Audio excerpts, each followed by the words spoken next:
বাসায় শিশুটার জন্য থেরাপি যেন সুন্দরভাবে দিতে পারি, তার জন্য একটা রুমের একটা সেটআপ দিতে চাচ্ছিলাম। কি ধরনের সেটআপ দিলে আমার শিশুটার এই যে ডেভেলপমেন্ট গুলো আছে, এই ডেভেলপমেন্ট গুলো সুন্দরভাবে আমি ওকে করতে পারবো, উন্নত করতে পারবো, হ্যাঁ? তো সেই অনুযায়ী আজকে আসলে ভিডিওটা নিয়ে আসছি।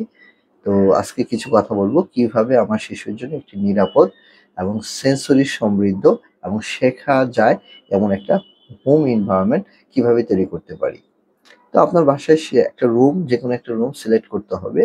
সেই রুমটা সিলেক্ট করার সময় অবশ্যই দেখতে হবে সেই রুমটা শান্ত কিনা এবং শব্দ আছে কিনা, বাইরে থেকে প্রচুর শব্দ আসে কিনা ওইটা একটু খেয়াল করতে হবে। রুমের লাইটিং সিস্টেমটা ঠিক আছে কিনা। সবসময় আমরা ফ্লোরেসেন্ট টিউব ইউজ করতে বলি এবং চেষ্টা করি যেন নিচের দিকে থাকে লাইটটা, যেন আলোটা, অনেক সময় আলোতেও বাচ্চাদের সমস্যা হয়। এবং জানালার সেফটিটা আছে কিনা, এটা সেটা সে ফেলে দিবে কিনা সেই জিনিসটা এনশিওর করা। এবং রুমের ভিতরে কোনো শার্প কোনো অবজেক্ট আছে কিনা যেটা শিশুটার ক্ষতি হতে পারে। হ্যাঁ? একটু কোজি এবং কমফোর্টেবল একটা এনভায়রনমেন্ট তৈরি করার চেষ্টা করি। সেই হিসাবে রুমের ফ্লোরটা সবসময় আমরা চেষ্টা করি যেন ফ্লোর ম্যাট দেওয়া থাকে। বিশেষ করে যে এখন আ এভা ফোমের অনেক ধরনের ফ্লোর ম্যাট পাওয়া যায়। এই ফ্লোর ম্যাট গুলো আপনারা দিবেন নন স্লিপারি, যেগুলা ফ্লোর ম্যাট দিয়ে দিবেন যেন বাচ্চা নিচে পড়ে গেলেও যেন ব্যথা না পায়। হ্যাঁ? এই ধরনের সেটআপটা আমরা করার চেষ্টা করি সবসময় আরকি। হ্যাঁ? কারণ শিশুর জন্য নিরাপদ এবং শান্ত পরিবেশ তৈরি করাটা খুব ইম্পোর্টেন্ট জিনিস। সেনসরি রিলেটেড যদি ব্যাপারটা জানতে চান তাহলে আমি বলব একজন অকুপেশনাল থেরাপিস্ট হিসেবে আপনার বাচ্চার রুমে অবশ্যই কিছু ইম্পোর্টেন্ট জিনিস থাকতে হবে। স্পর্শ, ট্যাক্টাইল এর জন্য যেটা হলো যে আমরা সবসময় বলি বিন ব্যাগ বা একটু বড় বালিশ টাইপের একটা জিনিস, কুশন, হ্যাঁ? ফোম পাজল, এই যে ফোম দিয়ে পাজল গুলা, নরম ম্যাট, এই জিনিসগুলা মাঝে, মাঝে একটু আর্টিফিশিয়াল গাছ, হ্যাঁ? এই জিনিসগুলা বা কিছু ড্রয়ার সিস্টেম যে খুলে এবং বন্ধ করে এই ধরনের কিছু রাখতে পারেন যেখানে চাল, ডাল এগুলা রেখে দিতে পারেন। সে খেললো আবার ড্রয়ারের ভিতরে রেখে দিলেন। প্লাস্টিকের এরকম অনেক কিছু ড্রয়ার পাওয়া যায়। হুম? ওয়ারড্রবের মতো যেখানে আমরা কাপড় রাখি না প্লাস্টিকের, এরকম ছোট সাইজের অনেক কিছু এখন দেশে পাওয়া যায়। চাইলে সেগুলা দিয়ে আপনি কাজ করে নিতে পারেন। তারপরে প্রোপ্রিওসেপশন এর জন্য আপনাকে যেটা করতে হবে, বাসায় অবশ্যই একটা ট্রাম্পোলিন এর ব্যবস্থা করতে হবে। কারণ দেখেন বাচ্চাটা যেখানে সেখানে লাফায়। যেখানে সেখানে লাফানোটা কিন্তু উচিত না। এটা তার নিয়মের মধ্যে পড়ে না। হ্যাঁ? এবং এতে বাচ্চা কিছু ম্যাল অ্যাডাপটিভ বিহেভিয়ার আরো উল্টা গ্রো করতেছে। সেইজন্য তাকে নির্দিষ্ট একটা পরিবেশে জাম্প করার জন্যই আপনি ট্রাম্পোলিনটা দিবেন। হ্যাঁ? ট্রাম্পোলিন এর মাধ্যমে সবচেয়ে বেশি ইম্পোর্টেন্ট যে ডেভেলপমেন্টটা হয় সেটা হলো মনোযোগ বাড়ে বাচ্চার। যদি বাচ্চার মনোযোগ বাড়াতে চান তাহলে ট্রাম্পোলিনটা করতে হবে। হ্যাঁ?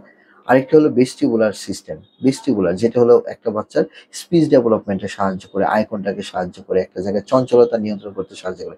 বাচ্চা যদি চঞ্চল হয়, অস্থির হয় তাহলে অবশ্যই ভেস্টিবুলার স্টিমুলেশন বাচ্চাকে দিতে হবে এবং এর মাধ্যমে বাচ্চার চঞ্চলতা দূর হবে, আই কনট্যাক্ট আসবে এবং স্পিচ ডেভেলপমেন্ট হবে। হ্যাঁ? ত্বরান্বিত হবে। তাহলে কি করবেন? অবশ্যই বাসায় দোলনার ব্যবস্থা করতে হবে। দোলনা, যেকোনো ধরনের দোলনা আপনি ব্যবস্থা করতে পারেন ১ম দিকে। তবে থেরাপিউটিক দোলনাগুলা সবচেয়ে ভালো, যেগুলোর ব্যাক সাপোর্ট নাই। হ্যাঁ? তো সেই দোলনাগুলো অবশ্যই ভালো এবং এই যে আমি কথাগুলো বলতেছি প্রত্যেকটা জিনিসই কিন্তু আপনি আ আপনার শিশুর যে অকুপেশনাল থেরাপিস্ট আছেন উনার সাথে কথা বলে আপনি ফাইনাল করে নিবেন। তারপরে রুমের সেটআপটা দিলে সবচেয়ে ভালো। কারণ একেকটা শিশুর কিছু ডিমান্ড থাকে, ইউনিক কিছু নিড থাকে। ইন্ডিভিজুয়ালাইজ যেহেতু একেকটা শিশুর তার প্রোগ্রামটা ইন্ডিভিজুয়ালাইজ এবং ইউনিক হয়, সেক্ষেত্রে তার নিড গুলা ইউনিক হয় এবং সে অনুযায়ী আপনি যদি রুমের সেটআপটা দিতে পারেন তাহলে সবচেয়ে ভালো হয়। হুম? উনার কথা অনুযায়ী। পাশাপাশি আপনি যেটা করতে পারেন, দেখা গেছে আপনার আ একটা জিম বলের বাসায় সেটআপ করতে পারেন। জিম বলের ক্ষেত্রে কিছু, কিছু জিম বল আছে গোল, আবার কি আরেকটা জিম বল আছে লম্বা। হ্যাঁ? পিনাট শেপের মতো। ক্যাপসুল বল বলি, অনেক সময় পিনাট শেপের বল বলি।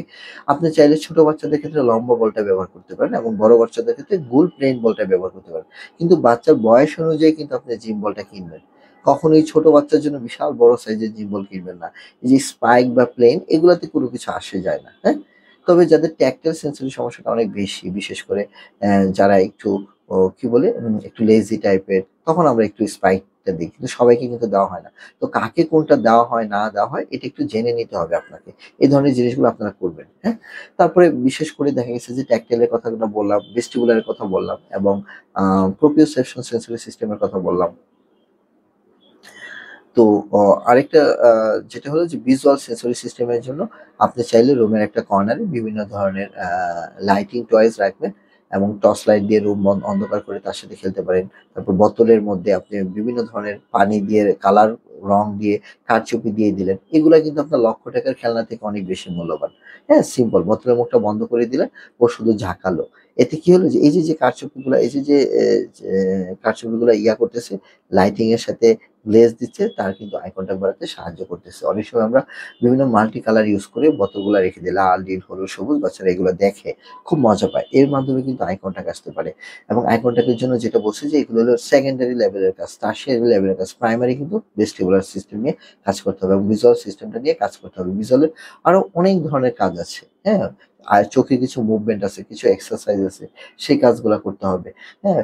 ভিজুয়াল পারসেপশন, ভিজুয়াল ফিগার কাউন্টের কিছু কাজ আছে। এই কাজগুলো আপনাকে করে নিতে হবে। আচ্ছা, তারপর হলো মিউজিক। কিছু মিউজিকের ব্যবস্থা করতে পারেন। মাঝে, মাঝে তার সাথে কিছু জুম্বা মিউজিক করতে পারেন। হ্যাঁ? তারপরে অ্যা যে তার সাথে বিভিন্ন ধরনের শব্দ যেগুলা সে নিতে পারে না, সেগুলা যেন সে নিতে পারে, সেই শব্দগুলা তাকে শোনাতে পারেন। হ্যাঁ?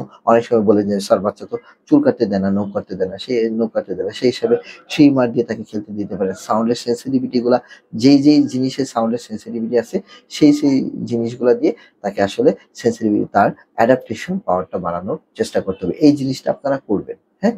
আচ্ছা, এই জিনিসটা আপনারা করবেন। তাহলে এই সেনসরি জিনিসের জন্য এই জিনিসগুলা খুবই ভালো কাজ করবে আপনার আশা করি। ঠিক আছে? এই জিনিসটা আপনারা করতে পারেন।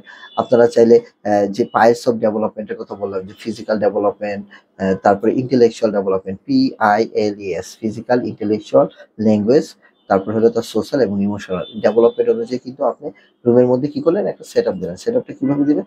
যেমন একটু হামাগুড়ি দেওয়ার জন্য একটা সুন্দর একটা রাস্তা তৈরি করলেন। হা হপস্কচ দেওয়ার জন্য, একটা দুটা গেম খেলার জন্য করলেন। তারপর ফাইন মোটরের জন্য কিছু ও চাল-ডাল দিয়ে খেলার ব্যবস্থা করলেন। একটা কর্নার রাখলেন রুমের টেবিলের, বা একটা বক্সের মধ্যে রাখলেন ফাইন মোটর টয়েস। হ্যাঁ? স্ক্রু নাট বল্টু খোলা। হুম? তারপর হলো বোতলের মুখ খোলা। এই ধরনের কাজগুলা কিন্তু আমরা প্রতিনিয়ত বাচ্চার সাথে করাই। ফাইন মোটরের যে কাজগুলা থাকে, হ্যাঁ? প্যাক বুকে পে পে প্যাক বুক বোর্ড গুলাতে সে পিঞ্চ করা, এই ধরনের কাজগুলো আমরা করি। তারপর যে কাগজ ছিঁড়ে পেস্টিং করা, কালারের মধ্যে এই কাজগুলা করি। তারপর ল্যাঙ্গুয়েজ এর মধ্যে কিন্তু আপনি ক্যালেন্ডার শেখাতে পারেন বাচ্চাকে, কমিউনিকেশন বোর্ড, ফ্ল্যাশ কার্ড, এগুলার জন্য একটা সেট রাখলেন। রুমের ভিতরে একটা ড্রয়ারের মধ্যে রাখলেন। এই ধরনের জিনিসগুলো আপনারা সুন্দর করে গুছানো থাকবে। এবং সেখানে স্টিকার দেওয়া থাকবে। যেই বক্সটার ভিতরে আপনি ফ্ল্যাশ কার্ড রাখবেন, সেখানে স্টিকার দেওয়া থাকবে। এটা ফ্ল্যাশ কার্ডের বক্স। হ্যাঁ? অ্যাকশন কার্ড, হ্যাঁ? তারপর সিঙ্গল ওয়ার্ড, তারপর সে তারপর কি বলে ২ ওয়ার্ড, ৩ ওয়ার্ড, এই ধরনের জিনিসগুলো আপনারা রাখতে পারেন ল্যাঙ্গুয়েজের মধ্যে। ইমোশনাল এর মধ্যে বিভিন্ন ধরনের ইমোশনাল চার্টগুলা রাখতে পারেন। বিভিন্ন ছবিগুলা রাখতে পারেন। ওর ছবি রাখতে পারেন। চাইলে বিভিন্ন কার্টুন ক্যারেক্টার গুলা রাখতে পারেন। সোশ্যাল এর মধ্যে সোশ্যাল গেসচার বা বিভিন্ন ধরনের বইগুলা, বিভিন্ন ধরনের যে বইগুলা এখন মার্কেটে তো অনেক ধরনের বই পাওয়া যায়। হ্যাঁ?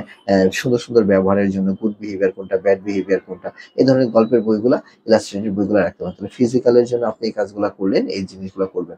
এবং সর্বোপরি যেটা দরকার, শিশুর একটা রুটিন। দেয়ালের একটা কর্নারে অবশ্যই একটা রুটিন থাকতে হবে। রুটিনটা মাস্ট। অন্য কিছু করেন আর না করেন, রুটিনটা করতে হবে। দয়া করে এই কাজগুলো যদি না করেন, বাচ্চারা কিন্তু আস্তে, আস্তে পিছিয়ে যাচ্ছে। আপনারা বুঝতেছেন না কেন যে ওই সপ্তাহে ১ টা অকুপেশনাল থেরাপি, সপ্তাহে ২ টা স্পিচ থেরাপি নিলে বাচ্চা ডেভেলপ করবে না। বাচ্চার এই জিনিসগুলো সুন্দরভাবে কাজটা বাসায় যদি না করেন, আমাদের উপরে যদি নির্ভর থাকেন, তাহলে কিন্তু বাচ্চা কখনোই আগাবে না। এই জিনিসটা খেয়াল রাখবেন। হ্যাঁ, আমাদের লাভ হবে, আপনাদের কোনো লাভ হবে না। দয়া করে এই কাজগুলো শিখে বাসায় করতে হবে। বাসায় বাচ্চার সাথে করলেই বাচ্চার ডেভেলপমেন্টটা হবে। এই জিনিসটা বোঝার চেষ্টা করতে হবে। হ্যাঁ? মাসে ১ দিন এসে থেরাপি দিবেন, ১২ মাসে ১২ টা দিবেন। হ্যাঁ? আর আশা করবেন বাচ্চা ডেভেলপ হয়ে গেছে। এটা কখনোই সম্ভব না। এটা একটা লাইফ লং একটা ডিসএবিলিটি। এটা নিয়ে আপনাকে চলতে হবে এবং যে প্যারেন্টসটা যত ভালো কাজ করবে বাচ্চার সাথে, সেই বাচ্চাটা ইনশাআল্লাহ আগাবে। হ্যাঁ? এবং শিশুর জন্য একটা রুটিন তৈরি করতে হবে। একটা রুটিনের মধ্যে ওর ছবি থাকবে এবং দৈনিক যত কাজগুলা করাবেন, শিশুর লেভেল অনুযায়ী কখনো পিকচার, কখনো রিটেন, শর্ট রিটেন, যেমন টয়লেট, খাবার খাওয়া, গোসল, এই শুধু শর্ট ফর্মে লেখা থাকবে। গোসল, টয়লেট, খাবার, ঘুম, এভাবে লেখা থাকবে। খেলা, সে যেন পড়তে পারে। মাঝে, মাঝে নাম্বারিং দেওয়া থাকবে। এটা বাচ্চার লেভেল অনুযায়ী উম থেরাপিস্টরা বলে দিবে, তারপর আপনারা তৈরি করে নিবেন। তো এইজন্য এইটাকে আমরা বলতে পারি একটা চাইল্ড সেন্টার্ড বা চাইল্ড ফ্রেন্ডলি, একটা সেন্সরি ফ্রেন্ডলি একটা হোম এনভায়রনমেন্ট, যেটা বাচ্চার জন্য খুব প্রয়োজন। আশা করি আপনারা বুঝতে পেরেছেন আলহামদুলিল্লাহ। এবং সেই অনুযায়ী বাসায় কাজ করবেন শিশুর সাথে। আর সেই পর্যন্তই, সবাই ভালো থাকবেন, সুস্থ থাকবেন। আসসালামু আলাইকুম ওয়া রাহমাতুল্লাহ।